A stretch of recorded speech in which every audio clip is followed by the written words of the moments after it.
we are, officially live. Officially official. Yes, we've been chatting for about 20 minutes here, but now we're actually live and talking. So we'll change some of our topics. No, Drop the F-bombs. That's right. Keep the cussing to a minimum. So, all right. Well, today I have Jordan Davis with me.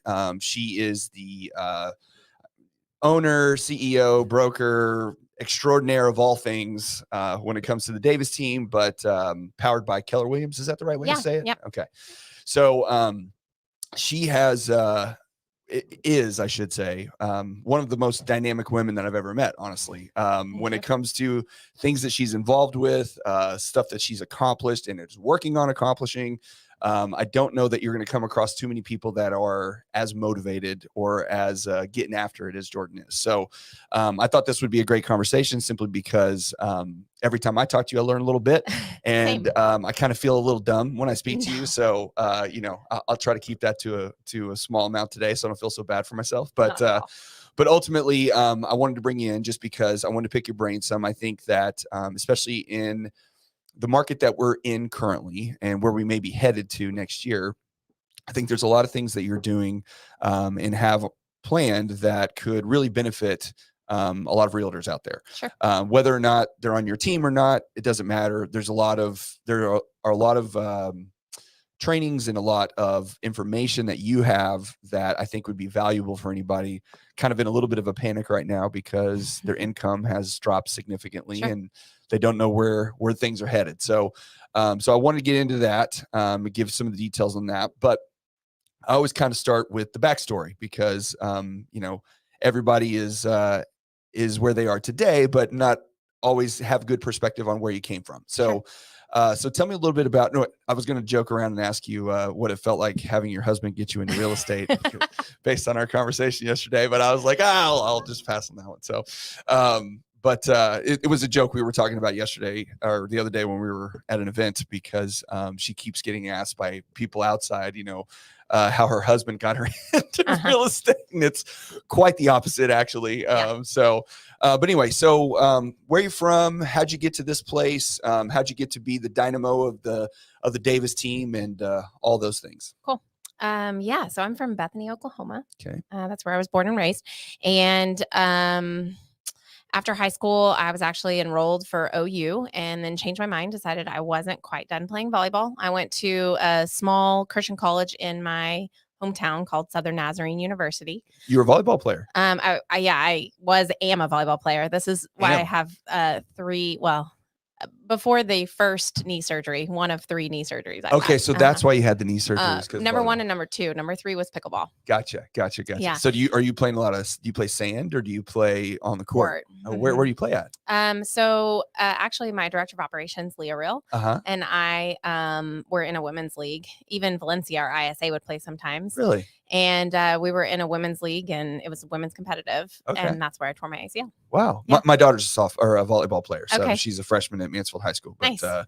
She plays club for NRG. So we're deep into that world these days. So I'm fascinated by that. And especially because you're still doing it. So that's great. And Leah, my director of operations, the first day that we were at Keller Williams, we sat down to be like, what is this real estate thing? We just got our license. Yeah. And so we sat down for our first day of training and I happened to sit right by her and we both played volleyball, coached club volleyball at the time. Oh, wow. And had just gotten our real estate license. So you coached too? Oh, wow. Okay. Yeah. So I'm definitely going to have to pick your brain about that at some point. One lifetime of mine. Yes. So Bethany, Oklahoma, I went to Southern Nazarene University. After 2 years there, I decided, hey, I really need like a bigger area. I had just kind of outgrown where I was from and I needed more. I could definitely see you being in a small town, having a hard time with that. I could certainly see that. Yeah. And especially a small campus. It was a lot like high school. So I had gone to a summer camp, worked at a summer camp, Rock and Sea Ranch. They're not there anymore, but they're in Tyler, Texas. Learned about Texas A&M, and I went and visited a guy I was dating from there, and ended up enrolling and started A&M. That's where I met my husband at Texas A&M. Not the first guy that you chased. Nope, not the guy I followed to A&M, but the guy I left with. Well, see, it worked out great then. Yeah. Yes. And so we graduated in 2007, class of 2007, whoop. And so Matt and I, kind of interesting, it was 2007, 2008. So I was like December 2007. I barely made it. Okay. and the economy was crashing, Yes. right? And so things were not great. Yep. Yep. Matt was in oil and gas. He had a dad that was like a vice president in oil and gas for one company, and kind of set him up with a job, and Matt really hated it. So he was trying to break into the current industry that he's in now, which is selling corporate benefit insurance. Okay. His cousin was engaged, met him at their engagement party, and that's what he did for a living. So that was his in into that. So he got into that pretty much right out of college. About a year after, yeah. But we were engaged. And so that moved Matt to San Antonio, but I had just taken a job in Houston. And so we did our first year of marriage in different cities. Really? Yep. Wow. And how was that? That was difficult to say the least. Oh yeah, I can't even imagine. Yeah. I mean, I had a hard time first couple of years of marriage just because I worked a lot. I can only imagine if I lived in different cities. Yes. So Matt would come home Thursday night, work from home Friday. Yeah. But then he would leave Monday morning at like 5 a.m. to be at the office in San Antonio at 8 a.m. Wow. So after a year of that, I just said like something's got to give. Yeah. And I happened to babysit his boss's kids, and so I called him up and was like, we agreed to 6 months. It's been a year. Like something's got to give. Yeah. So it's 2008. Nobody was moving. And, in order for a sales position to become available, somebody has to leave a territory, and nobody was leaving. Well, a territory came up in Miami. So Matt was like, want to move to Miami? And I was like, you know what? We don't have kids. We don't have pets. Yeah. Let's go to Miami. Why not? So he got a senior rep territory in Miami, even though he was a newbie. But they said, I can teach somebody the basics of selling insurance. I can't teach somebody drive and hard work and determination like you. That's correct. So off we went to Miami. So I actually lived in Fort Lauderdale. Oh, Fort Lauderdale. That's where we actually lived. I lived there for about a year. Yeah. But I didn't move there to conquer the world like you did. But I moved there. I was going to work on a cruise ship. So I did that in college. Oh, cool. So I'm curious how your experience, what was your impression? What year was this? So this would have been like 2009. Okay. So what was I was earlier than that. I was like 2000, but what was your impression of the Fort Lauderdale, Miami area?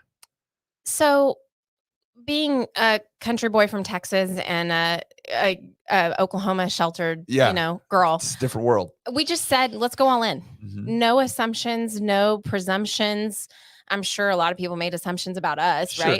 Right. But we just went in and we were like, let's engage, like, let's eat the food. Let's listen to the music. Let's do whatever they do. And so I had some guys who would drink Cuban coffee every day at 2 p.m. And I would go downstairs in the facilities room from my office and go have Cuban coffee with the guys, like every day at 2. We just fully immersed and engaged and decided like, we're going to set judgment or our expectations aside. We're gonna have a blast. And we had the best time. Well, we were there 2.5, 3 years and then came back to Dallas to have my son, Aiden. I was determined to be a stay-at-home mom. So I did that for a year. I've been working on that for a while myself. It just hasn't worked out for me, honestly. I did that for a year and I was miserable. And I can't imagine you. No, there's no way. If you ever came to me and after I met you, you're like, I was a stay-at-home mom for 5 years. I'm like, bullshit. There's no way. There's no way. Yeah, it was a struggle. And so Matt was like, hey, listen, you did so much and sacrifice for my career. Now's your time. Figure out what you want to do. Take your time figuring it out. Chase some things that don't work out. Like find something you love. And so, real quick before you continue, I want you to, but I think people have an impression that when you go for something, like I'm going to go do this. Yeah. Right. And you tell everybody about it and you're like, let's take being a realtor. I'm going to be a realtor. I'm telling my friends, my family, I'm taking the test and doing all this stuff.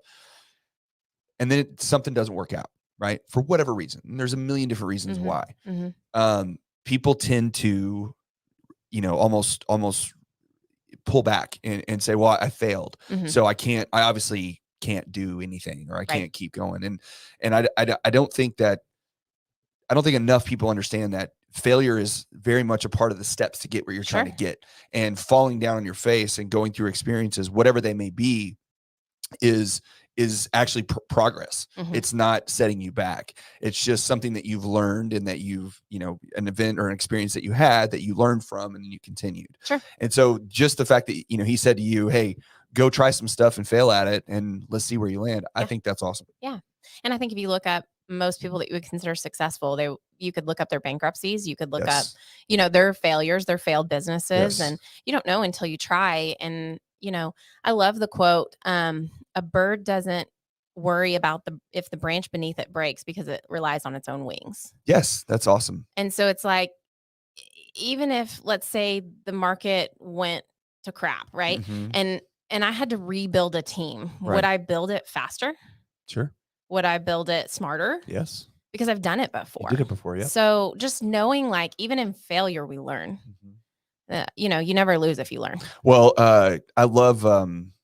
I've started to appreciate Kobe Bryant a lot more since you know what happened to him, but whatever. But I was never a big fan of him as a basketball player because I was a Mavs fan, you know, playoffs and all that stuff. But after he passed away, like you see stuff on social media, TikTok, you know, little quotes and stuff, and I see him talk all the time. Brilliant guy. And one of the things that I saw him say one time was somebody asked him, he's like, you know, how do you deal with failure? And he kind of got mad about it. He's like, what does that even mean? Like, what is failure? He's like, tomorrow is going to happen again and again and again. And whatever happened today or whatever happened yesterday, I can't carry over to the next. I'm going to learn from what I did. It happened. And now I'm going to keep going forward. Sure. And to wallow in, you know, just even that word of failure is like, I don't fail. I just learn constantly and I keep adapting because tomorrow's going to happen again. And I can't dwell on what happened in the past. Sure. And I think that's such a valuable lesson for people because we get so wrapped up. I tell my kids, my daughter's playing basketball or volleyball actually. And she's embarrassed. She gets embarrassed about stuff. Oh. And so I came in and said hi or something. And she's like, oh, is that? And she was sitting with all of her teammates. And I said, nobody's looking at you. Your mom and I are, but nobody else is. Nobody else is, yeah. So quit worrying about what other people think. Quit worrying about what other people say because most people aren't thinking about you. 90% of their life is not spent thinking about you. And the person most concerned with you is you. So just do your best all you can. You know, my real estate coach said that to me one time. And he said, you know, what if I told you that if you went into your brokerage, I mean, you're the number one agent in your brokerage and everybody's going, oh, I wonder what she thinks about me. I wonder if that email I sent her, that offer I made that didn't end up falling through, I wonder if that's why she doesn't talk to me. And I'm like, I go, that's the dumbest thing I've ever heard in my life. But it happens. And he goes, but here you are sitting here making decisions based on what other people think about you. Right. And when you think about other people doing that for you, because you see yourself as a human being, you think that's the dumbest thing you've ever heard in your life. That's right. And I was like, yeah. Like I have people tell me I am intimidating. Like I'm the most approachable, loving, warm, authentic, but something about it from the outside seems that way. But I'm just like, but it's all our assumptions. It's the stories we have in our heads of who we are that keep us from, reaching that potential. Or, well, I think if many times when somebody would meet someone like you,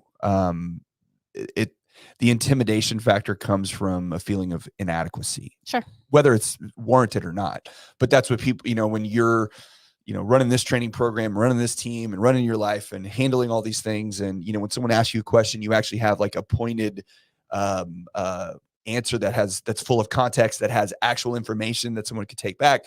And you talk to them in that manner, it's a little intimidating because they're like, well, I can't speak that specific and I don't know what, okay. And so they just nod, okay, I'm sorry. And then they kind of skulk away, you know, because it's just what it is. And there's not, the world's not abundant of people like that. And so I think that's where you probably get that feeling sometimes. But again, it's not something that you're portraying per se. It's just who you are, you know? Yeah. Oh, so my story. Yes. So anyway, that was back in 2013. I got my real estate license. I asked my stepmom, who had just retired from teaching, to be our nanny because we had the 1-year-old. And now we have another son. So we have 8 and 10-year-old Aiden and Carson. And she's still our nanny. So she's been our nanny for 9 years. And we still owned our home back in Florida. So, so you kept it? Do you still have it? No, we sold it. But my dad bought a rental property and the realtor was terrible. Anyway, this is where we finally get to the point of how I got into real estate. So when you were coming here, your dad was buying a rental property that he was going to own, that y'all were going to live in? That we lived in and rented from him for the mortgage. Yep. Gotcha. And so that is where I was like, gosh, if this guy can do it, I can do it. Right. And so I just thought, you know, I'll get into real estate and I'll like sell a few homes. And at the time, but real quick, it wasn't that if this guy could do it, I could do it. Because I have the same thing in my head. This was terrible and I can do this way better than this guy just did. Yeah, for sure. Yes. And so God bless him. He still sells real estate. So hopefully he's not listening. But I thought, I'll just sell. Okay. So we were paying our nanny $1,000 a month because she wanted the difference in her retirement, right, to be made up. And so she kept Aiden for the difference in her retirement. And I thought, well, if I could sell 4 houses this year, I could pay the nanny. Yeah. Great. Perfect. Yeah. So I sold 17 and that was in 2013. Yeah. 2014, I sold 24, but I was so productive. I produced a child. So that was the year of Carson. 24 houses and a baby. That's pretty solid. That's pretty good production. A 10 did that go up on did that go up on the board? Did you throw that one as an asterisk underneath your numbers? Well, and funny enough, with Carson, I did 8 weeks on bed rest. So I started a transaction management company. And that's what I did because you couldn't just sit around. I couldn't. There's no way. It was going to kill me. Yes. And so I actually did bed rest with both. And with Carson, I started a transaction management company. And that was really fun. And it was great aiding other people in their businesses. And so I really enjoyed that. And then I went to a family reunion, a Keller Williams event called Family Reunion. And now, did you start with Keller Williams when you got in? Okay. Yeah, I've been with Keller Williams ever since. And our recruiter, Bart Cook, he is my sponsor in Keller Williams. So he's the one that got you in. He connected us with a guy named Matt Strange, and my husband, Matt Davis, played football together. Okay. We took them to the lake one day. I told him I was getting into real estate. He said, you need to meet my friend Bart Cook. And it was the most money Bart ever made in a phone call, I'm sure. No. Does that still carry today? Yeah. God, yeah. Bart. Good job, Bart. Built a career. It was really Matt. You found the diamond. You found it. It was really Matt Strange. He owes him a commission on his commission. So. Yeah, he picked up a lottery ticket on the street. Good job, buddy. Yeah. And so that's what led to getting in real estate. And so we sold 24 homes. I sold 45, then 90, 135, 180. 215, 230. And then that takes us to this year. We'll do about 230 home sales again for 84 million in volume. And yeah, I get the pleasure every day to wake up and lead the Davis team. So how many years is it now? 9. 9 years. So, you hear agents all the time. I'm sure, especially when you're doing deals on a regular basis, that'll spout to you how long they've been in the business. I've been doing this for 20 years. I've been doing this for 30 years. I've been doing this. Usually comes across a little differently, but what would you attribute being in for such a short amount of time? Because really, in the scope of things, people have been in real estate. It's not that long. Sure. It's not 2 years, but it's also not 20. Sure. What do you think is the biggest contributor from you growing as quickly as you have? Because just with the Davis team alone, how many years have you had that now? Like your actual team? For about 5 or 6 years. Yeah. So 4 years of selling on your own and then 5 years of starting your team. That's a very quick escalating event that occurs, so what is the main contributing factor for you to get from starting out to where you are today? What do you think's driven you the most? I think always having mentors, whether it's paid mentors through a coach or it's like within our brokerage, some of my mentors were Kim Grogan, Don Lawyer, Corey Lehman, Bart was one of my mentors. A friend, Jesse Howard, was a mentor of mine. And I remember just wishing I could cap, and capping then was like 12 homes. Right. And so I just saw what they did and emulated that. And that was before I had like an actual coach. But I saw those people and I emulated what they did. And then at a certain point I met them or outgrew them. In production. And then it was just about finding the next mentor. Right. And eventually that mentor was Lance Loken. He sells 2,200 homes a year in Houston. Like I'm behind, right? I'm at like 10%, but I found somebody that it was going to be a really big challenge to outgrow their models. And I just went and studied it. And luckily, like they've been gracious enough to let me ask a million questions. How do you do this? What about this position? Like the inside sales agent, that's a really hard position to nail. And I've had mine, Valencia, with me for 6 years. Right. That's forever land in inside sales agent or so ISA. You started with, basically you found, when you got in, you found somebody that was performing better than you were.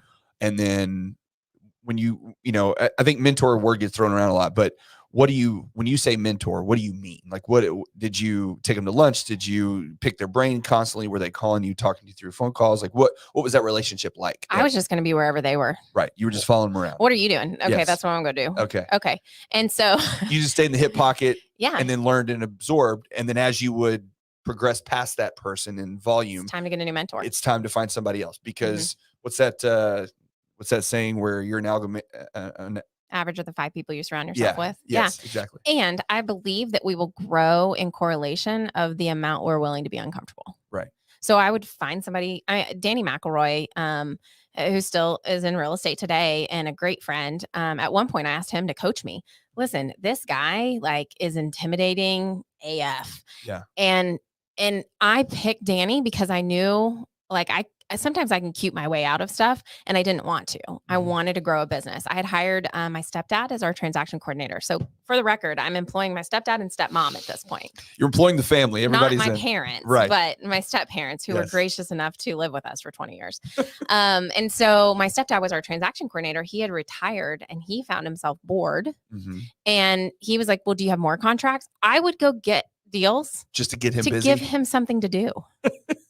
Which is hysterical. And that's really where my why came from was I'm so passionate about helping other people achieve their goals. And I think that sounds cheesy, maybe, I don't know. But I think for some people it can sound cheesy, but I don't think that's you. That's just you. That's just who you are. And some people say it and you're like, okay, whatever. But if you ask me, how was your year? I wouldn't tell you about the trip my husband and I took to Portugal. I'd tell you about our inside sales agent who took our kids to the beach for the first time and put their toes in the sand for the first time. Yeah. I mean, that stuff. I would tell you about, an agent on my team who hit $200,000 in GCI, and nobody on our team's ever done that. Yeah. Our inside sales agent again hit. I feel like that gets you a little emotional. It does. Yeah. And our inside sales agent was the first person in our entire family to hit 6 figures. Yeah. Like that stuff sets my soul on fire. Yeah. And so that's what I pursue. And, a positive consequence is I make more money. Yeah, of course. I mean, if you do things right, things happen, benefit to you. But where do you think that I know you said, because I've heard you say this before, your why, and I know what that is, or not necessarily yours, but I know what you mean by that. But the drive that you have, I think, like you said earlier with your husband, right? When he went to Florida, he said, look, I can train you how to do this. I can train you how to do that. I cannot train you how to have the drive and to get up every day and go do these things. Sure. So where did that start with you? I'm sure you've had it since you were a little kid, but do you think that's a genetic thing? Was it a situation you were in as a kid that just made you like, I'm never letting this happen to me again? Where did that drive come from, do you think? Yeah. So I'm not money driven. I'm people driven. And I always have been. So I went to school for a psychology major. I love people. I love understanding people. I'm fascinated by people. I want to know their stories. I get obsessed. And so that's part of it, of just a love for people. So I grew up really poor. My parents were divorced. At one time, my dad got his house foreclosed on. The reason that he didn't lose his part-time custody was because a lady in the church said she needed a house sitter for a year while she went to take care of her mother in London. And so we got to move into her house for a year. And that was having a home was terms of his custody agreement. So surely by the grace of God, we had that opportunity, moved in there. My dad didn't lose his every other weekend custody. So we didn't grow up with help or privilege or, many resources. My grandparents, my uncle, my mom, and my dad all split our college. And that's how we got college paid for. Yeah. And it was a family affair to get you through. It was, but thank God I didn't enter my adult life with debt, right? So I'm so grateful for that and for them and the sacrifices they made. So I think there was a lot of push about, and of course I was, a high school athlete. I was a club athlete. It makes a very big difference when you have the discipline to do the workouts and go to practice. I mean, that carries over. Those traits carry. A couple of things. So one, for my volleyball tryouts, when I was in 8th grade, I had a bunch of friends tell me that I wouldn't make the team. And one of my brothers, my oldest brother, forgot to pick me up for tryouts. So I took that as a sign, and I walked to my middle brother's work, and he said, what are you doing here? You have volleyball tryouts. And I said, yeah, I decided I'm not going to try out. I had some friends tell me I couldn't make it. And he was like, no, you're going to go, and I'm going to sit and I'm going to watch you. And when you're comfortable, I'll leave. And so he did. And the coach said, you are the worst player. But one tip that my brother gave me was, the coach told you that? Yeah. He said, wow. My brother told me, don't let him see you walk. I don't care if it's a water break. You run to your water. Right. Okay. Yep. So everywhere you go, you hustle. And I was like, okay. So I did that. And the coach said, you're the worst player from a skills standpoint, but I think you're going to make everybody else run and go and hustle and all of that. And so he put me on the team just by that. And then I wanted to play middle because nobody else was playing middle. And I thought I had a better chance to play. Everybody was swinging left side. there's like 8 girls deep. What are my chances? Right. But there was only like 3 in the middle. Right. So I'm like, I'm going to play middle. And he's like, you're not tall enough to play middle. And I was like, Bet. bet. So senior year, I was his captain MVP as his middle player, starting front middle. You can't play middle. I was like, oh, really? Really? So I was just like calf raises, like, yeah, all the jumping exercises, whatever I could do. So part of it is like bet against me. That'll be cute. And even that's funny too. Bet against me. That'll be cute. I'm going to get you a t-shirt that says that. And then my real estate coach, Jordan Freed, just says, like, you can't tell Jordan to do anything. Jordan being me. We're both named Jordan, which makes it very confusing. But he's like, you can't tell Jordan to do anything. You have to make it her idea. And then you can't stop her. Right. And so that's part of it too. Yes. But anyway, if going back to your question, what was your question? Just the why part is what keeps your drive going. And where did that come from? Yeah, I think loving people, and then I don't know, maybe having a chip on my shoulder and something to prove. That's for sure a thing for me. Yeah. Well, I don't know that. I don't know that you come across too many people that have great success in anything they do without a little bit of a chip on their shoulder. Sure. I mean, anybody if you watch The Last Dance with Michael Jordan and saw what he was like, if you've seen interviews with Tom Brady and see what he's like, Kobe, all those guys, like you have to have. It's almost like Jordan used to make up reasons to be mad so he can have that motivation to create, to get out there and go get it, because it's like, you're challenging me. Somebody said, no, I didn't even say anything. Like, no, yeah, you did. And then you go out there and score 50 points on them. And that's just kind of everybody has to find their whatever it is that drives them on the inside. And then once they get a hold of it, and especially when you understand what it is, what you do, then you almost can like artificially create it sometimes, because if you don't have that there, you feel like empty a little bit. Like I need that push. I need something to get me out there going and moving every day. Cause otherwise, I'll just get stagnant and go crazy. Right. And that's what I love about, like, I can tell you a number of instances on our team of somebody who came into the business. It took a year or two for them to get on their feet, learn real estate, learn their job, start getting a pipeline going. And then like life just kind of hit, you know? And that's one of my favorite things, is just to be there and mentor and listen and understand and follow up with them. Even kind of counsel them, even through things I haven't been through, ask really great questions, coach them. Here's the other thing. I don't care what you're going through. Having no money doesn't make it easier. No. What, I was going to ask you too, since you brought it up. So, obviously you have your team and you've been running it for a while, but a lot of agents that come into the business, they start out by themselves and they'll go to a brokerage and maybe they get training from somebody. Maybe they have a mentor, but they're really alone a lot of times on their own. And the problem is that the team concept can scare them away, because they look at the money and they say, oh, well, I'm going to have to pay this much and I'm not going to get this much on what I do. And so they tend to shy away from it sometimes. But I also hear brokers all the time talking about, you need to be on a team, you need to be on a team. So what is it about being on a team that has such benefits, especially either a new agent or existing, or, a one with experience? Like what benefits does it really bring to somebody? There's an old proverb that says like, a single stick is weak, but a bundle of sticks is not easily broken. And I really believe that. I mean, going into this shift, going into, let's say COVID or coming out of COVID, our team grew tremendously and did better than any team. Like, we track everybody that we're within, reason of, and we've outperformed everybody else. And I think a part of that is the momentum of staying with the team, the conversation, the accountability. And, sometimes it's not comfortable to constantly go in and have production conversations, but it's very uncomfortable. I've found that people will do more. Couple things. So we can talk about that. That's just from the morale, the learning, the understanding, the conversations that we're having. If you're not in our office every day having those about interest rates and what, if you hear, hey, this agent over here, and she got this deal from this builder, like, if you're not hearing that, you don't know you can go offer that to your client. Right. So there's information that you're just getting that you can take into the war zone with you, right? Just by being around that. If you're sitting at home by yourself, you're not getting that information. So are you really servicing your client? Right. But also it just pushes you to get more contracts. It's accountability. Sure. And get more contracts. So, I can go through, hey, we have leads, we have leverage, et cetera. First of all, we have the best damn leverage in Dallas-Fort Worth. I have incredible people, and they're incredible at what they do, and our systems are incredible. And I would put them against anyone. It's funny that you use the word leverage, because that's I think that's a newer thing that I've heard recently about how people describe resources, because usually when you think of leverage, you're thinking of money, you're thinking of, you know, leveraging an asset or something, but really resources and people is leverage, right? Yeah. So our client relationship management software is leverage. The fact that you could have somebody sign in at your open house, and while you're picking up signs, they're auto texting them, asking them what they thought of the house and if they can set a search up for them. Right. So by the time you get your signs, those people are texting you back through your CRM, your software.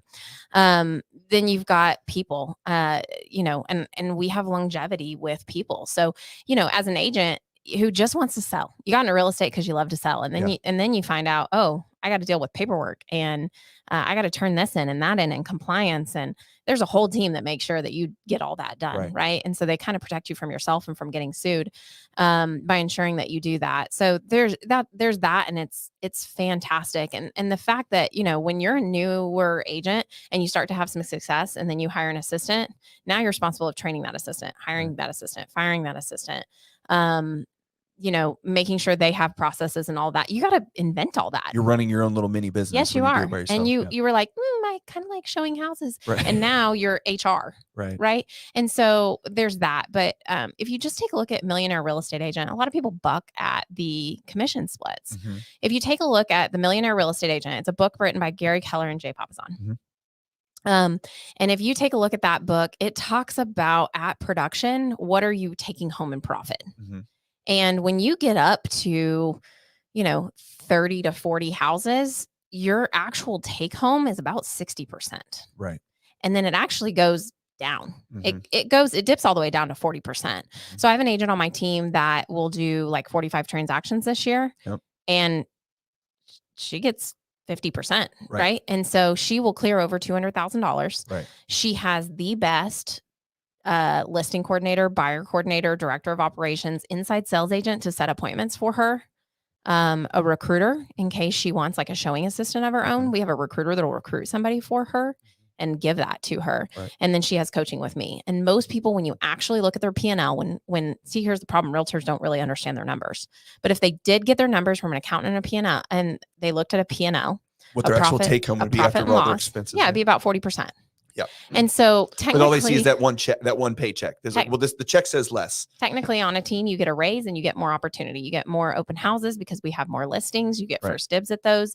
You get leads. 25% of our business comes from agent to agent referrals.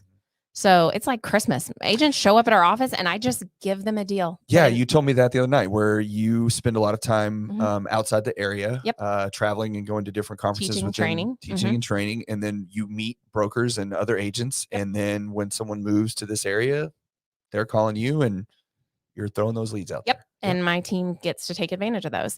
And so, I mean, not only are you getting business handed to you, and, you know, I consider that I'm responsible for 50% of your business and you're responsible for 50%. So I'm actually going to double your business when you join our team. Well, I think I heard too, you had said that, you know, everybody has their database in their sphere and whatnot, but I think you actually have people working on their current sphere. And if they're, you know, keeping in touch with them, and the moment that person comes back in and is ready to go, they're like, okay, here they're ready to go again.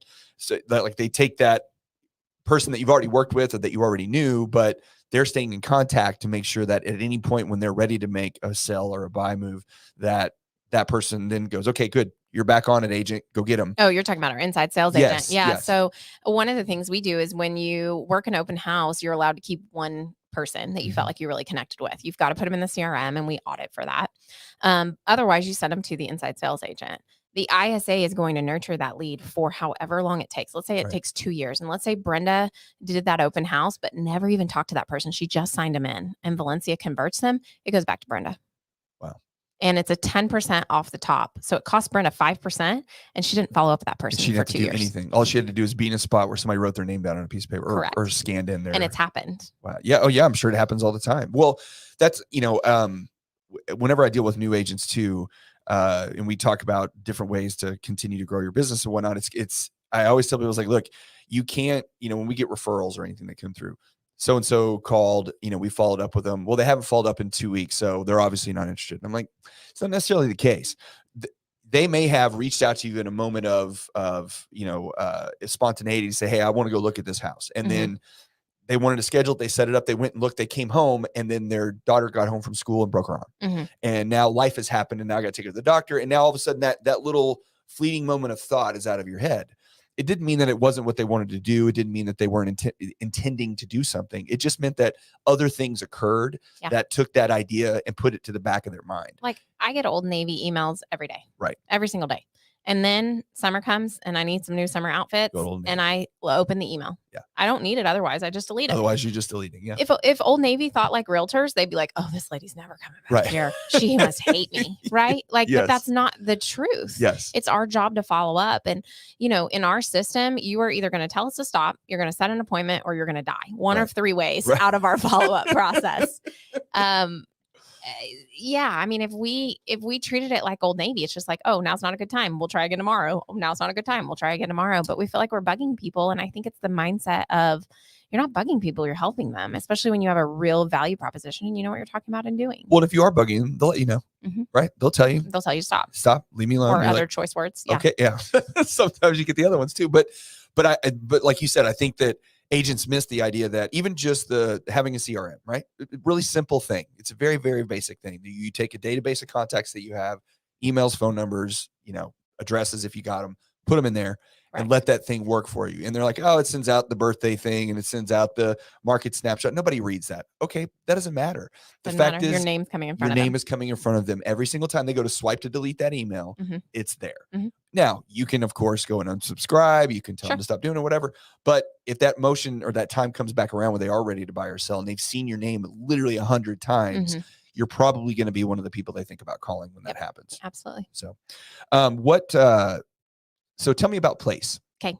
I still don't, I get it, but I don't fully get it. Okay. So I need to understand. I know it's kind of like helps manage your business. It's kind of like a business platform for agents, more or less, but I know it's shaped a big part of what you guys have done. So tell me a little bit about that. Yeah. So, at one point we were offering, so it's important to know that after a certain amount of time, probably about 90 units, we were successful enough and bringing people into our world enough, but we had no systems and, so you were just kind of flying by the seat of your ass, basically. There was. I'm so glad you said ass. We were a shit show. Yes. No. Please cuss away. It's fine. We're fine. There's no children watching this. And so I was like, we need systems so bad. So Matt, who loves corporate benefit insurance, took a break from that, came into our business for a couple of years and helped build out. This is when he got you into real estate. This is when he got me into real estate. The other story was we fell in love handling objections. Right. Yeah. Yeah. So I've heard a couple just this week. But no, I mean, so Matt came into the business, got his license, and just hated real estate. The fact that you could not buy a house because they wouldn't negotiate a refrigerator like blew his mind, because he was business to business sales. And people's tough. Yeah, this is business to consumer. And Matt's like, you've got to be kidding me. He also is like, so who picks up the dinner? And I was like, no, babe, there's no company card. It's all on us. And so, yeah, he came in and set up some incredible systems. And that's when we hired Leah, who I met my first day of real estate school. I had been asking her to get into business with me for 2 or 3 years. Cause she went to work for a plumbing company and was still selling real estate part-time. So finally she came to run what Matt was doing. And then Matt handed off the reins and then went back into corporate benefit insurance. Yeah. You told me that, and this is great about how people are, is that Matt came in, built the process, but if you ask Matt to execute that process, nothing will ever happen. Yeah. Right. Yeah. And then Leah has zero desire to build a process, but if you give her the process and say, please go execute, she will dominate that. Yeah. Right. Matt will stop day 3. Leah will stop the day she dies. Right. Yeah. So, I mean, it's just their different personalities. But what we were getting to was Place. So when Matt got out of the business, we were providing health insurance for our, employees and all of that, but there was just a lot to manage in the business. Also, I had 2 agents on my team that were selling 20 to 30 homes, and they were starting to wonder, like, should I have my own team? I don't really want Jordan's job, right? Because I get all the problems. But maybe I should have my own team. What's next for me? And so I found them looking for what are the next steps. And I realized that I'm always going to be their ceiling. Right. And so I'm just a small town girl from Oklahoma, right? Like talk about having that as your ceiling. Like, I don't know that I'm a big thinker, and I'm not going to go grow a title company. I don't believe in becoming a lender. Like, that's not what I'm great at. What I'm Right. really great at is selling houses, getting the most money for my sellers, getting the best deal for my buyers, finding amazing, diamonds in the rough for my investors. Like, that's what I love. And that's what I'm passionate about. I didn't want to do the rest, but I could partner with somebody who would. So Place provides a platform for real estate teams, and they're top. You have to sell 100 homes to partner with Place. Oh, wow. So here's the other thing about becoming top in your market is you find that the level of people to have a conversation with, everybody's taking from you. Yeah. It's like a networking meeting, right? Yes. It's like going to where everybody's trying to sell everybody something else. Right. Yeah. So we hit Gary Keller's top 200, which is amazing. And it was always a goal of mine. But at the same time, in any other room that I was in, everybody was, they wanted your ideas. They wanted to know how to handle the market. They wanted to know what value proposition to offer sellers. And so there wasn't a whole lot pouring into us and our team. Right. And so I sought out Ben, flew to Bellingham, Washington, which, by the way, is a college town. Ben went there for college, and he heard you had to graduate to leave, and he never graduated. So he is running this massive company that's in partnership with Goldman Sachs out of Bellingham, Washington. And so, yeah. So you found him? Yeah. I mean, he was a top agent for Keller Williams. Okay. He had done expansion, which is what Keller Williams calls it. It's kind of morphed into that. Expansion was always like, I'm going to come and I'm going to put my name on your name. Like, you are now the Ben Kenny team. You are now, and he did a lot of that. But he actually struck a partnership with Chris Suarez, who was another, like, if Ben was number 1 in Keller Williams, Chris was like number 7. Right. And so they merged. And I always say they got married and they had a baby and she was blonde, because I was the first official Place agent when they became Place. They merged and became Place. And so with that, we kept our name. That was a big thing for my team, because our culture is big for they're the gatekeepers of our culture. They will fight for it. And so I actually flew Valencia and Leah, my director of operations and director of lead generation, or inside sales agent, to Bellingham with me, and they interviewed and went through the process and saw how there was a number of things that they could offer. Insurance. So agents that sell 24 homes or more are eligible for insurance. Okay. It's great insurance, Blue Cross Blue Shields. We pay most of the I forget what the terminology is called, but the expense. And our agent, it's like $1,100 a year for them to have health insurance. Yeah. And so there's health insurance. There is opportunity to invest. So they're working on going public. They got a investment from Goldman Sachs. So we're in partnership with them for $1 billion valuation. And so Goldman Sachs bought, I think, 10% of Place. Yeah. So Ben still is the major equity share, but there's an opportunity for us as agents to get in that stock. And my understanding is when you go public, that 4X's, 8X's, 16X's, whatever. And so it's a huge opportunity. Yeah. And our agents could invest in that. So they could have stock. They could, Ben also has his own coaching program through Forward Coaching. And I helped Valencia, our inside sales agent, develop a national coaching program. She now coaches like 100 agents a year on how to convert leads. So she does it full time. She's done it for 6 years. She teaches a program called Converted. It's a group coaching program. It's like $600 for 12 weeks. It's really inexpensive, $50 a month or $50 a week or something like that. It's a really inexpensive program to learn how to convert leads better. Right. And whether that's open houses in person or whatever, but it gave her a platform she had a financial goal she wanted to meet, and we were having a hard time hitting it here locally with her salary and what she could make off of converting leads. Right. So you can't add more hours to the day. No. So other than maybe adding more ISAs, doing more business, growing bigger, getting, monster, I didn't know what to do to help her. And so national coaching platform was great. And so in this platform, our agents, once they hit 48 sales per year, they can coach 4 agents a month. So with Place, that kind of opened up Valencia to create her own platform for coaching, essentially. And any agent on our team. That's great. They could become a coach and one-on-one coach. You make $400 a month. If you have 4 clients, it's an extra $1,600 a month. Doesn't suck. It's pretty solid. Right. And what's 4 hours a month, right? Yeah. Or I'm sorry, 4 hours a week. And so it's a great, other way to get ancillary income. They could also invest, like when Ben rolls out title and things like that. And so Place just was this platform that basically, for me, I saw Keller Williams developing within Keller Williams. But when Keller Williams developed out, 20 years ago, like most of this stuff was already spoken for. Right. For example, you can't own a franchise of Keller Williams in Dallas Fort Worth. Right. It's not happening. It's Right. already dominated. Yes. And so I saw an opportunity of something being developed early on that I could get in on, and it could be an incredible growth opportunity. And Right. it has been. So since you Been couldn't great. get a franchise, it was another avenue Sure. for you to get to where you were going. And a lot of people think, oh, why would you ever, give 50% of your income? That's not how it works. So what happens is that basically Ben and I have a joint venture. I say Ben, it's Ben, Chris, Place, all the Place family, right? So there's a joint venture, and our LLC is called BKT Belay. I named it after rock climbing because you can go higher together. And I used to rock climb in another life. And and I didn't hurt a knee there, so I don't What count did it. you not do, Jordan? That's what we really need to know. Ballet. My grandmother told me once, big girls like us don't do ballet. So I've never done ballet.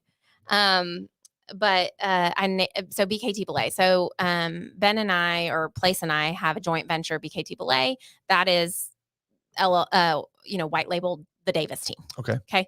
So basically all income comes into that. 50% goes out to the agents, including myself. If I sell a home, I get paid 50%. Yeah. I'm on the same split as our agents. Yeah. Cool. Then all the money comes in, we pay expenses, and expenses run about 30%. So if you take 50% off the table, then 30% for expenses, what you're left with is about 20%. Okay. That gets split in half. Half goes back to Place, half goes home to me. Right.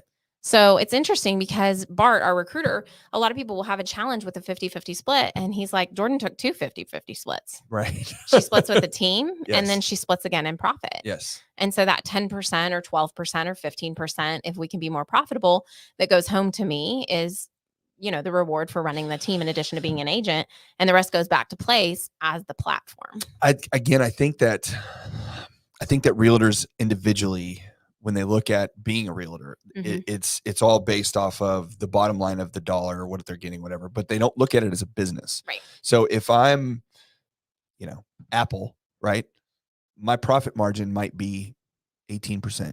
That means that in order for me to create and grow and provide all the services that I do, I have to pay for overhead. I have to pay employees. I have to pay insurance. I have to pay all these things.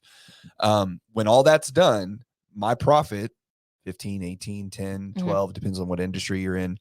Those, and by the way, if you have 20% profit, that's phenomenal. That's really good. As a business, yeah. Right, as a business. And so I think it's the idea that they don't see it as a business. They see it as, this is my income, this is my job. And that's the disheartening part about, looking at realtors in general, is that, like, regardless of who you work for or what company or, team you're on, you're a self-employed person. Right. Like, you're a 1099, you're getting what you're getting, you're paying your own taxes, you're handling that stuff. So if you're looking at it as, this is my job, well, then you're going to be limited by that forever. Yep. But if you look at it as, this is my business that I'm trying to develop and grow, then and not look at your take home pay, but look at your profit at the end when you're done. Right. That's how you exponentially grow over time. Sure. Right. Yep. You're exactly right. And I think what's really interesting about Place as a platform as well is, again, we have all these top agents throughout the US and Canada. Yeah.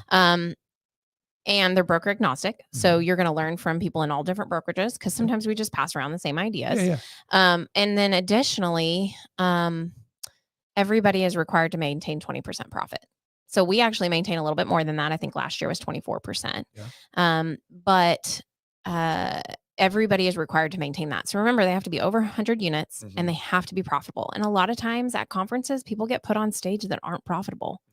And it's like, you're going to go emulate that and then find out that it's a dead end road because you're not going to actually turn money from it. What was the point? Just to be on stage? No, thanks. You can keep your stage. Right. I'll keep my profit. Right. Yeah. And so you can't change people's lives being on stage. I mean, I guess you can by what you say and all of that. But, really being a profitable business and giving opportunities to our team members, to me, is how you're changing lives and helping them build wealth and helping your clients build wealth. And so I love that I am a part of a network. I almost see them as like siblings of top agents in their market who are required to hit that profitability level, because you don't get the bullshit. Right. Because I can go look at their P&L. It's all open book. I can go pull up any of my partners' P&Ls. Yeah, you're not this big top line number. You're like, oh, that's great. But then they spent all of this Exactly. to get there. You don't realize they're spending $50,000 a month in leads, or they're doing whatever they're doing. And so they're only taking home that much. Well, then it's not as impressive, because when you look at your, K1, W2, whatever it is that you get at the end of the year, like that's the number that matters. Because you know what my budget is for leads? Right. $500 a month. Right. I run a $2 million company. Yes. And I spend $500 a month on leads.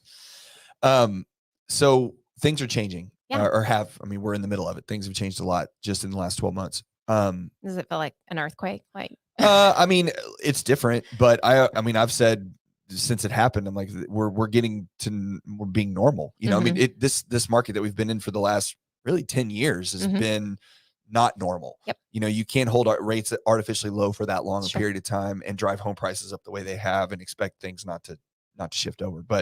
And I do think it's better because, the last 2 years, the sellers have had so much control over the transaction, and buyers have been really kind of, taken out to the woodshed essentially.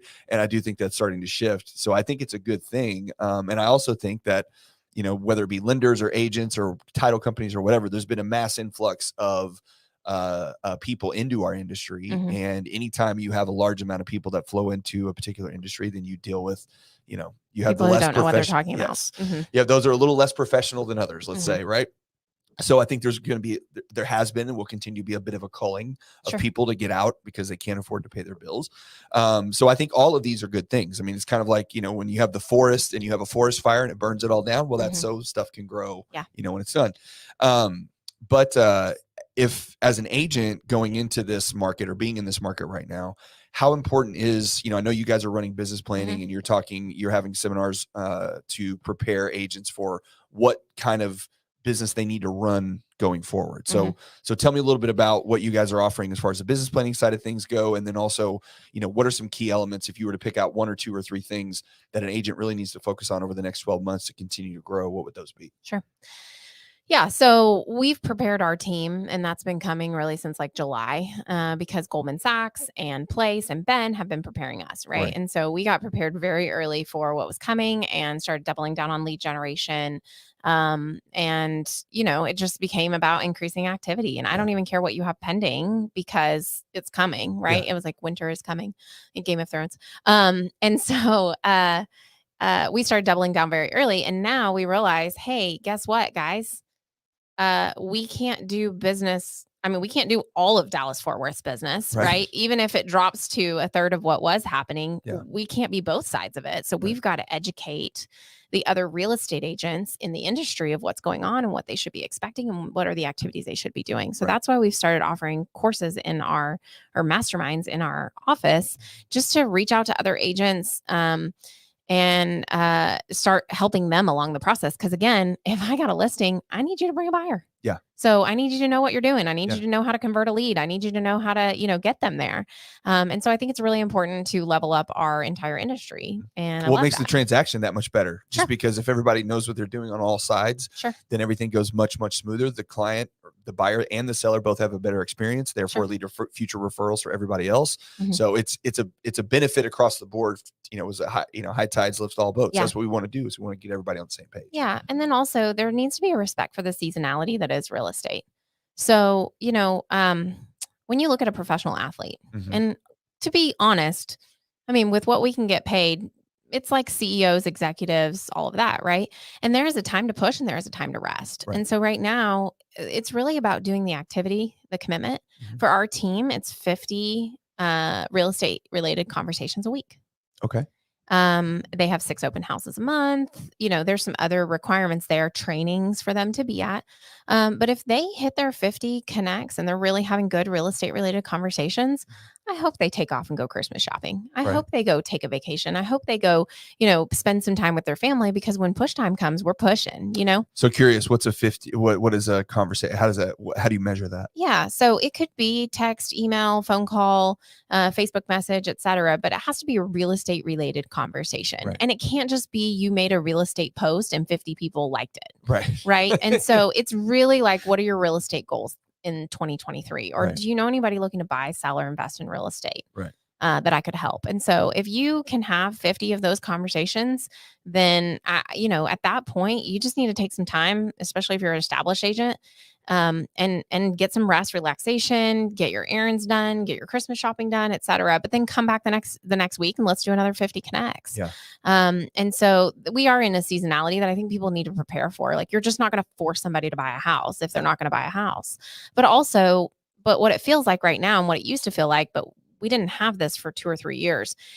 It feels like you were on the highway going 90 and now you're on a service road having to go 25, and it's painful. Well, and part of the issue, and we've dealt with it on our side and for lending too, is that we went from, like you said, going on the freeway 90 miles an hour for 2 years. There was 2 solid years where there was no December slow, and it was just balls to the wall, go all the time. And even like within our group and our team, we would sit back and go, I just need like a week. Like I just need to get caught, because I just gotta get caught up from all the stuff that's happening. And now we're on the access road going 20 miles an hour. And that's a big adjustment from where you were, but it's not unusual. And if the goal, Mike, is to have a good career, not just a good year, then take the time and relax, knowing, we're one of the basic needs of humanity. Yeah. Food, water, shelter. Yes. Like, it's not going anywhere. Right. Right. And even if interest rates got up to 18%, like it wouldn't go anywhere. No. Right. It is one of the basic needs of mankind. Right. And as much as you can bunk up with your mom, that's going to get old. So at some point, you're going to figure out a way to afford it. We did back in the 80s. We will do it again. And so it's just really about like having that patience. And you know what? If to make a great Christmas, you need to go Uber or deliver for Amazon, go do that. Yeah. There's no shame in that. Yeah. Make it happen. But make your 50 connects a week. Yeah. Right. And if at the end of the quarter, we find that you're not hitting the goals and we're not seeing the lead measures, appointments taken, under contract, closed, right? That's the sales funnel. If we're not seeing the nurtures, the appointments, then we may need to adjust and do 100 connects. Right. But it's we know our numbers. I need 8 transactions for my team every month in order to pay the bills. Right. I have $32,000 in fixed expenses every month. Yes. I need 8 transactions in order to hit that. And so as long as I have my 8, sometimes I also have to turn off the news, turn off the mentors that are doom and gloom, right? And just know what it takes to hit your numbers and let the rest go, right? Yeah, it's really hard to, because we spend so much time on our phones and social media and everything that and everybody's trying to get eyeballs and clicks, that a lot of times those posts and those people are talking about the doom and gloom just to get you to tune in. And if you put yourself in that world on a constant basis and see that regularly, you're going to wake up every day thinking that the world's going to end. Right. And as opposed to just living within, your lane, staying where you are and doing what you can. You also need to understand that that's what your client's being told. Right. So I always tell my team, it's like church. It's like Sunday school when we were kids, and they would talk to us about, okay, it's great to come to Sunday school and learn about Jesus and put him in your heart, but don't leave him there. Like you got to take him out and like share him with the world. Right. Yeah. And so I tell my team, when you get this education and you learn that interest rates are actually down. Yes. FHA is in the 5s. You've got to go share Jesus with the world. Like go tell the world what's actually going on, because the news is still going to it's still going to broadcast what sells. Yeah. So you have to be the voice of reason. You have to educate the consumer. You've got to actually make the connects. It's real estate is a contact sport. So get out there and make some contacts. And so you've got to get who's in your pipeline, who's shown some interest. Yeah. I need to call them and let them know interest rates have dropped. I need to send out a mass email, text, whatever. Who can I get in front of today? The other thing is we got so consumed from 2020 in Zooms. Get off Zoom. Yeah. Go meet people. Right. Go get in person. Go have coffee. Yeah. My God. Yeah. And everything just became so efficient and so non-contact. And we've lost that human and personal connection. And we've got to get back to that. And what a blessing to get a chance to slow down and get back to that. Because 2020 was not, there was that 2 weeks we were in quarantine. Other than that, there was no slowdown to it. Right. No, it was crazy busy. It was insane. When you talked about, you brought up interest rates a couple times. So I've been on a bit of a soapbox myself in the last month or two about, and obviously I tell them all the time, like, look, I'm in the business. I want to do loans. You're a realtor. You want to sell houses. Yeah. We get it. However, right now is one of the best times that you could buy a house 100%. That we've seen in a very long time. 1,000,000%. And people are so wrapped up in interest rates. And I'm telling everybody, like, you're looking at the wrong thing. Right. We have no homes. Right. We don't have enough supply. Right. And they're not building enough to supply to catch up. I think in DFW right now, we're still not up to 2 months. We still don't have 2 months of supply in the area. And prices, actually, I just saw today, in DFW, prices actually went up month over month. You know, these were October numbers November numbers from October. But it went up like 2% from where they were. Now they were down, but they went back up a little bit because again, rates have coming down a little bit. People are starting to see that, going, okay, well, I do need to move, because I think a lot of people sat on the fence saying, I don't want to move, I don't want to do anything because rates are too high. But then as time goes, you're like, well, I need to, and eventually you have to pull the trigger. Right. And so what's occurring right now is that with rates being high like they are, the demand is down, but the prices haven't fallen off because there's still plenty of people, as far as what the demand is, looking for houses, trying to get them. Right. And the thing that I keep trying to reiterate is that when you look at housing starts and where they're headed for single family, they are down and they continue to go down. The multi-units, the condos, the apartments, those are way up. I mean, apartment investments on those have gone through the roof on what they're starting with that. So more and more that just leads you to the point that, look, there's not going to be the affordable house that was out there, 10 years ago. I bought my first house for $130,000 in the middle of Arlington. It's not there anymore until they change how we build and what we build, or, there's some kind of revolution in how houses are constructed. It's not going to change anytime soon. So if you are going to buy or want to buy, the time is now because of inventory, not because of rates. There's inventory. There's sellers who sell during the holidays or during the winter months, like the non-traditional months. Typically, they are motivated. They're being relocated. They've had another child. There is a divorce. And so it's a great time. I mean, 8 months ago, we were offering $40,000 above appraised value, and we knew what it was going to appraise at. They were bringing $40,000 in cash. Take that and buy down your rate if your rate hurts your butt so much, right? If that's such an issue, but you take the $40,000 that a seller will give you right now. I have a buyer right now that the home was originally listed at $675,000.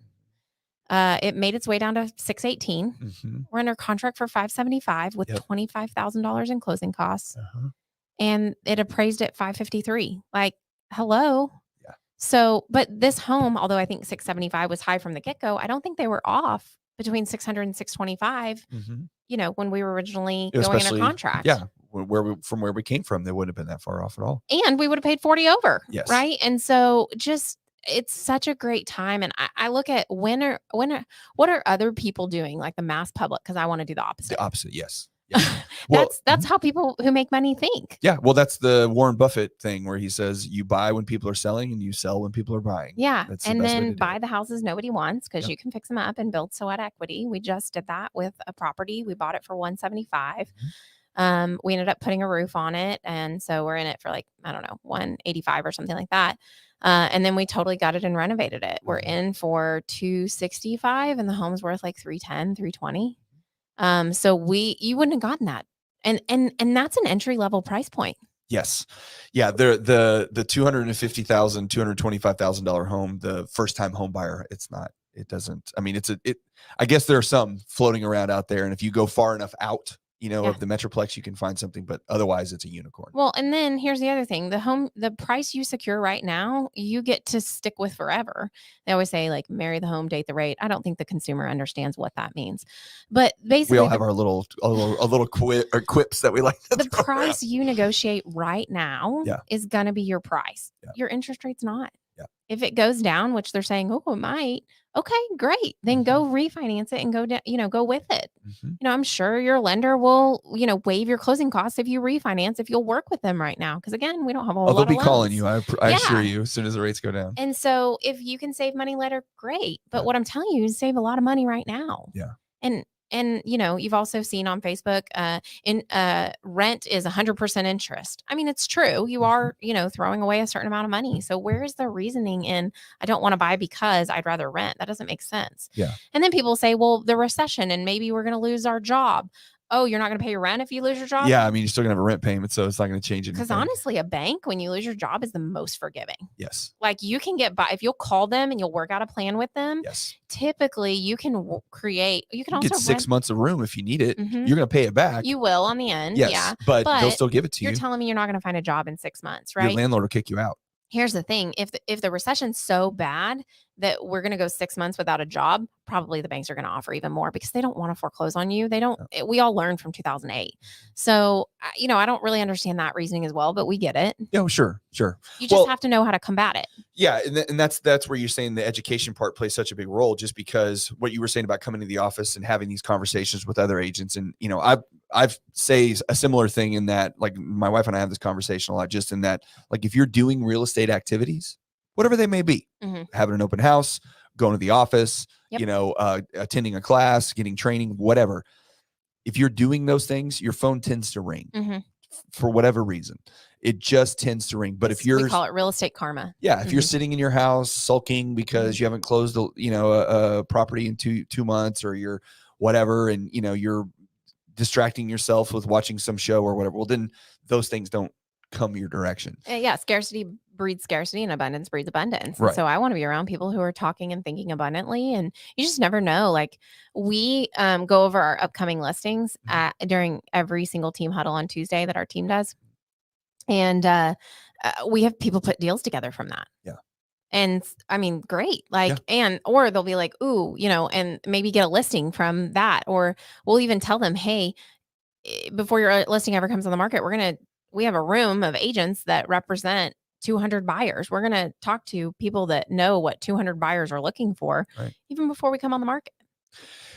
I'm curious your opinion on more of a grand scale when it comes to our industry as a whole. But what are your thoughts on the recent influx of I'm not as concerned about the iBuyers necessarily as I am about, the large private equity groups buying up real estate all over the place. Do you think that is a short-term thing? Do you think that it's overblown? Do you think that it is a threat that can be an issue? Like, what are your thoughts on that? I think it's a major threat, Yeah. And I think it's going to raise our home values. And I think that, when your kids and my kids get to the home buying age, they're not going to be able to, which is why my husband and I are buying homes because, we're big on building wealth through real estate, and the fact that, you're either paying somebody else's mortgage or you're paying yours. Correct. Additionally, somebody's paying, so you can get somebody else to pay your mortgage, right? And have an asset that builds wealth. And so we're determined to buy some entry-level homes that, either we can sell and, give the down payment to our kid, or they can pay us rent and we can co-sign them on the mortgage or something like that when they get the age that they can start paying the mortgage payments. Because otherwise, I don't know how to set my kids up for future financial success. I bought a home at 25 and I don't see them being able to do that unless there's some kind of assistance there. So I do see that as a threat, that they see Dallas, Fort Worth, Phoenix, Atlanta. Those are the test markets for all these companies, and they are coming in and they're buying up the inventory. Yeah. I wish there was some kind of regulation on the amount of homes that investors can buy, but I think it was like 1 in 4 last year. It was 33%. 33% of the market was purchased by non-individuals. Now, there was a percentage of that there were some private, individuals, like investment, like the LLC that bought it or whatever. Sure. But the vast majority of those were large equity groups that came in, and private equity groups. And you have to understand what happens to a rental. They don't take care of the outside. They don't stuff gets chewed up, stuff gets beat up. And fences fall down, the neighbors get frustrated, they move out, it becomes more of a rental community. And the investors don't care. They're looking at it on paper in New York. They don't care. That's been my concern, and I've had this for a couple of years now, just in that, if you look at other industries, right? Cars is my favorite example. Go back to 1990. Yeah. Most people own their car. They may be making payments on it, but it was theirs. They were, after 2 years or 3 years, they were going to pay it off, be their car.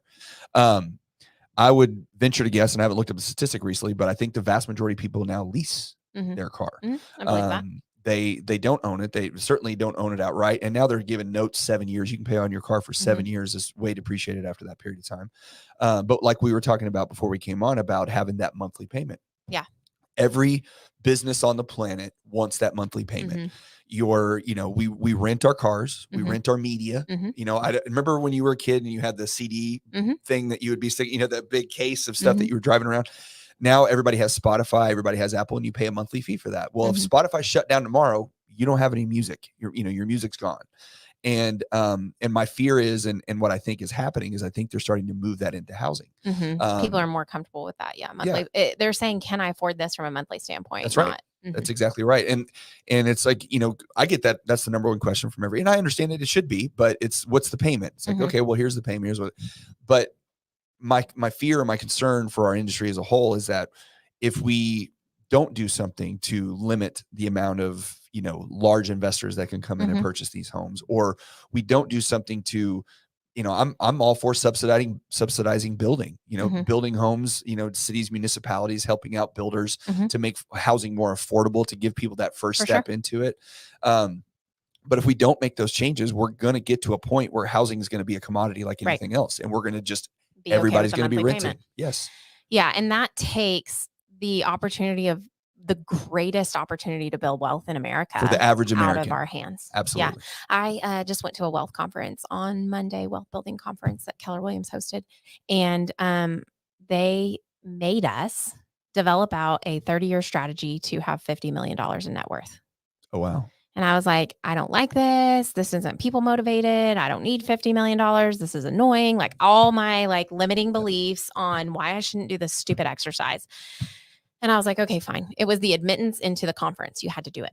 Oh, so wow. I was like, well, I guess I'm better sit down and do it. Right. And so I start mapping it out, and we currently have 3 properties. One is the office that we locate out of. My business rents from me. Yep. And then we have 2 investment properties aside from that. And then That's our exactly what I have. individual homes. Sweet. Yeah. And so I started looking at if we could buy 2 properties a year. And that we'd have to put down 20%, right? Yep. And they're about $300,000. So I would need about $120,000 a year to be able to do that and buy 2 properties. If I could buy 2 properties a year, they appreciate 6% every year.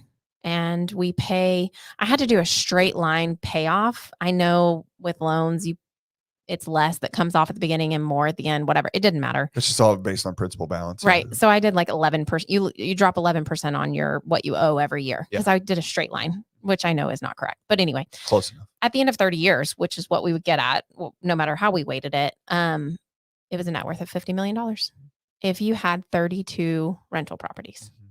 So if you are looking at, oh, well, why do I care? I'm okay with the monthly payment, et cetera.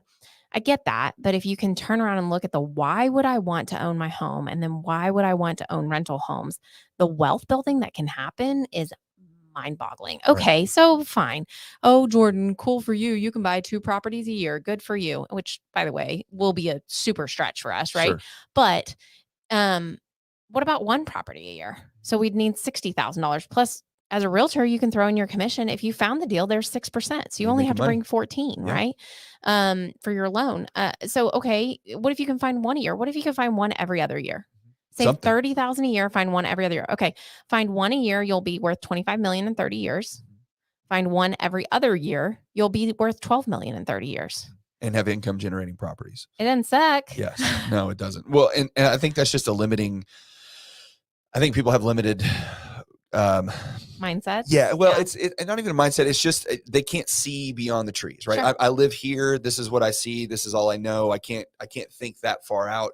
And then, I think a common excuse is, well, I don't care about money. Look, you have to have money. Yeah. Okay. Money is required to eat. Money's required to live. Money's required to do everything that you want to do. And the good news is if you have a lot of money, then you can do whatever you want to do. Right. And that's money buys freedom. It doesn't buy happiness. It buys freedom to do and participate and get involved in whatever it is that you want to do, because you know that your basic needs are met, or that your lifestyle is met because you have this income and this revenue and you have these assets. But if you're just constantly thinking, well, I get paid on Friday, so I can go buy this and go get out. And then, next Friday I'll get paid again. And then I can go do this then you're never going to get to that point. Or you get hit with cancer. Or yes. Or a car wreck. Something terrible happens. Disability. And then you're done. Right. Yeah. Yeah. It's, I think that, I always used to give the coaching stuff a hard time, to some extent, just because I think it's just like anything else. What I did realize is like anything else. It's the 80-20 rule, just like everything else in life. Whereas 80% of the coaches are BS, and 20% can really make and break a career if you want them to. But I think it's necessary, whether you want to call it a coach, whether you want to call it a mentor, whether you want to call it, your friends that you hang out with, that you spend your time with, you have to have somebody in your life that is constantly helping you go forward and not worried about what's happening behind you or worried about what's going on around you. I'm trying to go that way. That's the way I need to go. And I need people around me that are going to boost that up and help me get that direction. I call that the Davis team. That's right. That's what it is. But exactly. You're going to come into my world. You're going to do the work. It's Ben Kinney always says it's a balance between love and results. Like you're going to do the activity, and then, there will be the love and the nurturing and the mentorship and the coaching and all of that. And, I'm going to believe in you until you start to believe in yourself. So at least borrow my belief in you until you believe in yourself. And be a mentor for what you want to grow into every step of the way. I've been there from growing a business. I didn't inherit a business. I wasn't from here. Remember Bethany, Oklahoma, Texas A&M, Miami? That wasn't DFW, right? And so I can show you how to build that if you came from nothing. Like we can show you how to get there. But I'm going to borrow that, and then I'm going to teach you how to wealth build. I am in love with the conversations that I get to have. I love when I get to get out of production conversations and I get to get into wealth building conversations. That's so exciting. I had 2 of those this week, and it's so exciting for me to start forecasting that future for, again, people who are the first to graduate college, the first to make 6 figures in their family, the first to own a home, and now they're going to invest. And that's like legacy. Yes. And that creates exciting. For the rest of your life. And you have to be willing to be uncomfortable because in the beginning, it's going to be hard, especially if you've never done it before. If you're learning it, you have to be okay with being uncomfortable, because if you can push through it, I think it's kind of like the military, right? They send you to boot camp for the first however many weeks that you have to go. And it's miserably hard and it's challenging. And it's one of the worst parts of it. But if you can get through that, you come out the other side, and the value and the lessons and the discipline and everything that you've taken from that experience does nothing but help you with every other facet of your life to the end of time. Right. And if you can, I'm not saying you got to go to get the Davis team boot camp, but what I am saying is that you have to be willing to be challenged, to be held accountable, to be put in an uncomfortable position, because that's the only way you're going to grow. And I tell my team, I love you enough to hold you accountable before your bank account does. Yeah. Somebody's going to hold you accountable. Yes. One day. Life doesn't work that way. Right. And so it's either me in this conversation, which is awkward. And I hate awkward conversations. Yeah. Absolutely. Like a lot of people get that wrong about me. It's painful. I would just want to love on people. Right. Yeah. And so to have to say, you made this commitment and your actions aren't speaking to your commitment. So, would you rather settle for comfort, or would you rather would you rather achieve the goal that you set out to achieve and keep the commitments that you made to this entire team? Because I did a budget based on the commitments you made to this entire team. Yeah. And so, but it's just I love you enough to hold you accountable. Yeah. And because it's not fun. It's way more fun to be it's work. You rock, high five. And I know you are bombing and not making your connects. Right. And I'm just not going to be that person in your life that's going to just, fill you with hot air. I'm going. It's not sunshine and rainbows all the time. Sometimes because when your bank account hits, it's going to hurt. Yes. Yeah. And then when it's doing well, they'll appreciate it. Yeah. Right? Just like your kids, when they get older, they'll appreciate all the hard stuff you made. Gee, I hope so, Mike. Keep telling me that. Well, I really appreciate, we're actually hour 15 into this. Okay. We were going for a long time. So I really appreciate you coming in. I hope that anybody that, made it all the way through it right now or goes back and listens to this later, I think there's a lot of great stuff in here. And I think that, you're a credit to your profession. No matter what you were going to do, whether it was going to be the Davis team in real estate or whether or not you were going to continue to play volleyball or whatever it was going to be, I think you were going to have success at it. So some people are just wired that way. And I think that you're one of those. So anything else you want to say before we wrap it up? Well, I appreciate you having me. And I will say from a professional standpoint, that feeling is totally mutual. I see you doing far more, adding value to your agents, and our partnership, has been wonderful. And you're constantly coming up with value for our team. And I appreciate that so much. Well, thank you very much. I also want to do a shameless plug. If this was valuable, if you would like more content, not only does our team, add me on Facebook. It's Jordan Elizabeth Davis. But also I have a Facebook group called Real Estate +sign. There's a +sign, Real Life. Okay. And so what we do is during COVID, I basically saw a need for realtors to be able to get content out quickly, but we don't all have a marketing team. Right. So we would put something together for our team, post it, send it to our clients. For example, during COVID, it was what to do for an open house. Wash your Right. hands, wear booties, whatever we decided. We're going to spray down, etc. So we just take our logo off everything and we post it on that site. We have our open house standard operating procedures. We have all kinds of So it's just like generic content that other agents can post. Business planning that you can go and pull off of. And again, our goal is to make the industry better. Awesome. Well, I was going to put, I know you have a business planning that's coming. Is there still spots in that one for next week? Yeah. Converted. So it's not business planning. We've done that one. But this is lead conversion. This is lead conversion with Valencia on our team. Okay. I'll be there as well. So I'll put that in the comments. Yep. So there's that in there. And then we'll put the Facebook group in there as well. Yep. It's Wednesday, the 14th at 3. Okay. 404 West Kennedale. Perfect. Yep. And you'll be there. I will be there. Yes. Should be fun. So again, thank you so much for coming in, and we will definitely do it again sometime. Thanks, guys. All right. See ya.